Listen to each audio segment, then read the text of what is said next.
नमस्कार साथियों, स्वागत है आप सभी का आपकी अपनी पाठशाला पर। आज देश के अंदर एक जश्न कैसे मातम में बदला, इसका जिक्र होने जा रहा है। आप जैसा जानते हैं कि कल पूरे भारत ने, लगभग क्रिकेट प्रेमियों ने कल के मैच का आनंद लिया था और उस आनंद में रॉयल चैलेंजर्स बेंगलोर आरसीबी की 18 साल बाद जीत का सबने अपनी तरफ से सेलिब्रेशन भी किया था।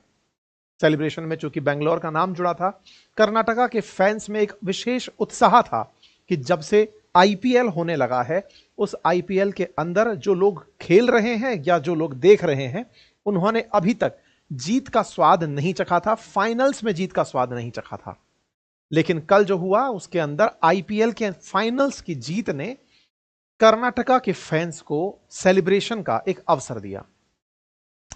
कर्नाटका के फैंस का, या फिर कहिए तो आरसीबी के फैंस का जो सेलिब्रेशन था, वो आज एक दुखद और ऐसी घटना में बदल गया जिसकी वजह से अब एक बड़ा सवाल बनता है, और वो ये है कि जश्न किस कीमत पर। ये जो तस्वीरें आपके सामने हैं, ये उन लोगों की है जिन्होंने भगदड़ में अपने स्लीपर्स छोड़ दिए। ये तस्वीरें कुछ इस तरह से जो आपके सामने दिखाई दे रही हैं, ये तस्वीरें जो आपके सामने बयान कर रही हैं कि ना जाने कितने लोगों ने अपनी जान की हिफाजत के लिए अपने स्लीपर्स को खोलना प्रेफर किया, जिन्हें आप यहां पर देख सकते हैं। यहां पर कुछ लोगों को घायल अवस्था में ले जाते हुए, मृत अवस्था में ले जाते हुए, घायलों को इस तरह से एक दूसरे के ऊपर पलटते हुए इन तस्वीरों में देखा जा सकता है। हुआ क्या था आज के सेशन में बताएंगे, लेकिन कुछ तस्वीरें ऐसी हैं जिन्हें देखते ही हृदय बैठता है। यह घटना है चिन्नास्वामी स्टेडियम के बाहर की। चिन्नास्वामी स्टेडियम बेंगलुरु का स्टेडियम, वहां आज क्या होने वाला था, किस तरह से यह घटना ने अंजाम लिया, सारी बातें विस्तार से बताएंगे, लेकिन सिलसिलेवार तरीके से शुरुआत करते हुए।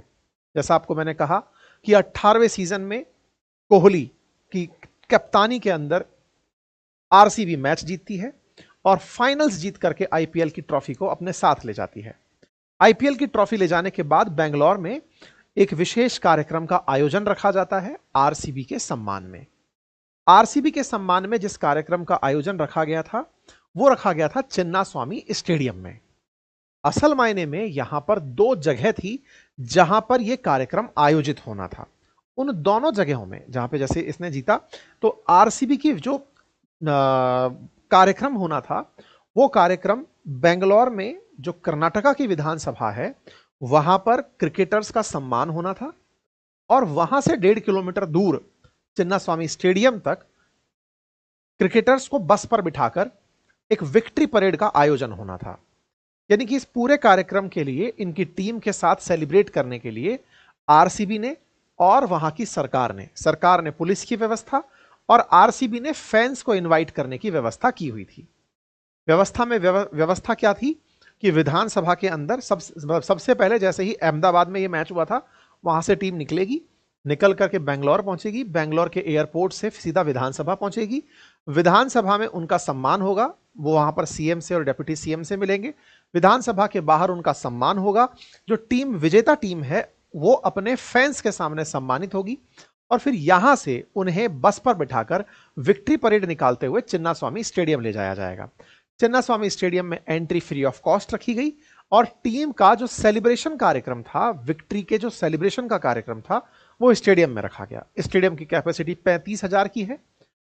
35,000 से अधिक अपेक्षा नहीं थी कि फैंस आ जाएंगे, लेकिन जो नंबर मीडिया में चल रहा है वो ये कि लगभग 3 लाख से ज्यादा लोग, फैंस जो है वो यहां पर पहुंच गए।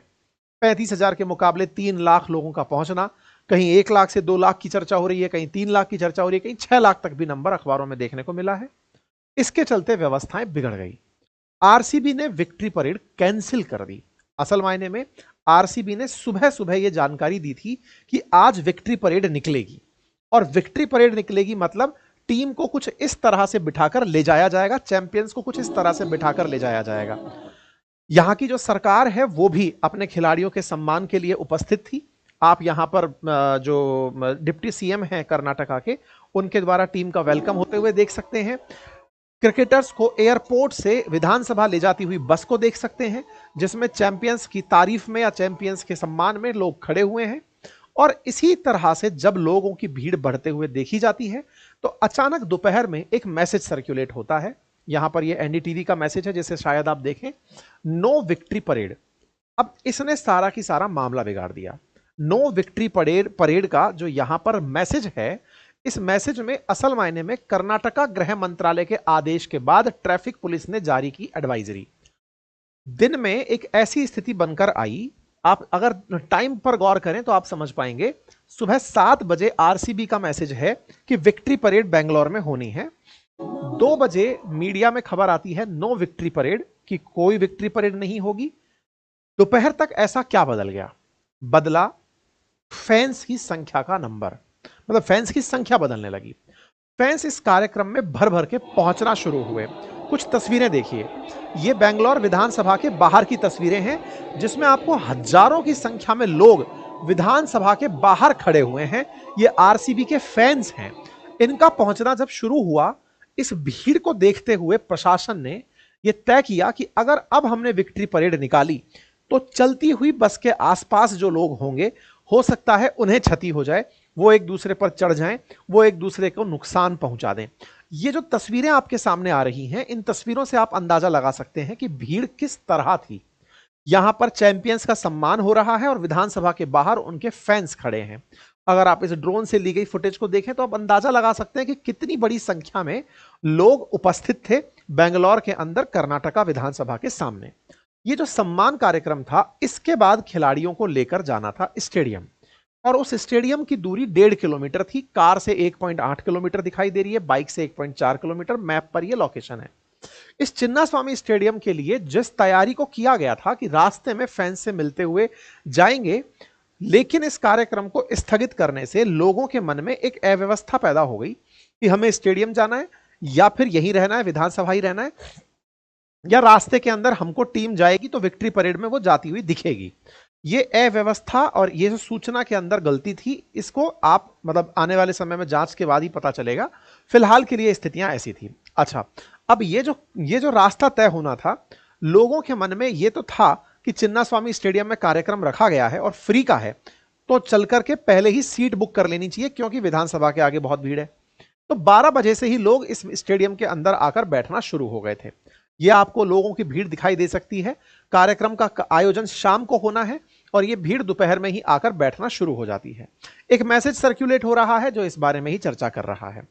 जब कार्यक्रम हो रहे हैं तो लोग अपनी तरफ से अपनी कैपेसिटी में कहीं से भी एंट्री करने का प्रयास कर रहे हैं।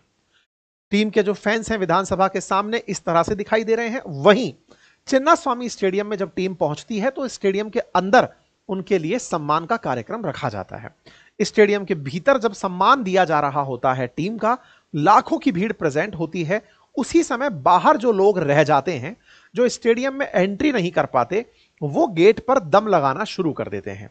उनका मकसद होता है कि यहां से अंदर एंट्री की जाए, इस गेट से बैरियर ना रखा जाए और गेट के अंदर से एंट्री की जाए। लेकिन इस गेट से उनकी एंट्री नहीं हो पाती है। लोग यहां पर दम लगा रहे होते हैं। कुछ का कहना है कि ये गेट ही टूट गया, स्टेडियम के बाहर का जो गेट है वो टूट गया। किसी का कहना है कि पुलिस ने इन पर लाठीचार्ज कर दिया। ये जो भीड़ है जो आपको यहां पर गेट पर दम लगाते हुए दिख रही है, बाहर सैकड़ों की संख्या में फैंस हैं जो इस गेट को हिला करके मतलब अंदर जाने का प्रयास कर रहे हैं अपने स्तर पर कि वो अंदर के कार्यक्रम में शिरकत कर लें। इस बीच में सिक्योरिटी अरेंजमेंट्स के लिए जो लोग तैनात थे, उन्होंने संभवतः हल्का बल प्रयोग किया। एक तस्वीर यहां पर दिखाई दे रही है किस तरह से यहां पर सिक्योरिटी के जो लोग हैं वो, और ऐसे किस तरह से यहां पर बल प्रयोग के लिए लोग आते हुए मेन गेट पर दिखाई देते हैं। लोगों की संख्या इस हद तक थी कि कार पर लोगों ने चढ़कर कार का नक्शा मिटा दिया। मतलब इस तरह से लोग जहां जगह मिल रही थी वहां चढ़ते चले जा रहे थे। इस चिन्नास्वामी स्टेडियम में हालांकि प्रॉपर तरीके से द्वार उपस्थित हैं, लेकिन इन सबको कंट्रोल करने के लिए जो भीड़ आई थी वो लिमिटलेस थी। मतलब असल मायने में पुलिस की जिम्मेदारी इनको सुरक्षा देना था। क्योंकि विधानसभा में कार्यक्रम था तो विधानसभा के पास भी पुलिस अरेंजमेंट में थी, सीएम की सुरक्षा में, डिप्टी सीएम और पूरा जो परिषद था उसकी सुरक्षा में, और स्टेडियम के अंदर लोगों को कंट्रोल करने में। तो ये जो रास्ते के दौरान व्यवस्था रही, इसके लिए अव्यवस्था पैदा हो गई। अव्यवस्था को यहां पर तस्वीरों से देखा जा सकता है। जो फैंस गेट पर खड़े होकर अंदर एंट्री का प्रयास कर रहे थे, उन पर पुलिस ने बल प्रयोग शुरू कर दिया। इस बल प्रयोग से लोगों में भगदड़ मच गई। लोगों में मची हुई ये भगदड़ और फैंस का स्टेडियम के अंदर घुसने का जो चाहत था, उसका परिणाम ये निकला कि लोग यहां पर घायल होने लगे। घायलों की तस्वीरें सोशल मीडिया पर आने लगी। लोग अपने अपने स्तर पर जानकारी देने लगे कि सीटें फुल हो चुकी हैं। और कुछ ही समय में जब अंदर स्टेडियम के अंदर सम्मान कार्यक्रम चल रहा है, बाहर इस तरह से बड़ी संख्या में लोगों की घायल और मृतकों के शरीर रिकवर होने लगे। अंदर सम्मान कार्यक्रम चल रहा है और बाहर घायलों की तस्वीरें चलने लगी। इस तरह से दो तस्वीरें कि एक तरफ जहां विराट कोहली का सम्मान हो रहा है, वहीं पुलिस वाला एक व्यक्ति, एक बच्चे को जो कि अचेत हो चुका है, उसे लिए है। इधर जश्न हो रहा है, इधर मातम हो रहा है। ऐसी तस्वीरें तेजी से चलने लगी। सवाल बनने लगा कि ट्रॉफी तो जीती, लेकिन किस कीमत पर? खुशी का आयोजन तो था, लेकिन किस कीमत पर? विराट कोहली और संभवतया टीम को हो सकता है इस बारे में अंदाजा ही ना हो कि बाहर क्या हो रहा है। सरकार को, जिसके पास पूरा मुखबिर तंत्र होता है, जिसके पास सिक्योरिटी अरेंजमेंट्स होते हैं, वो भी इस कार्यक्रम में चूंकि व्यस्त थे, उन्हें भी संभवतया यह अपेक्षा नहीं रही होगी कि ऐसी व्यवस्थाएं हो जाएंगी। तो तरह तरह की बातें होना फिर स्वाभाविक था। राजनीति को यहां पर अपनी जगह लेना था।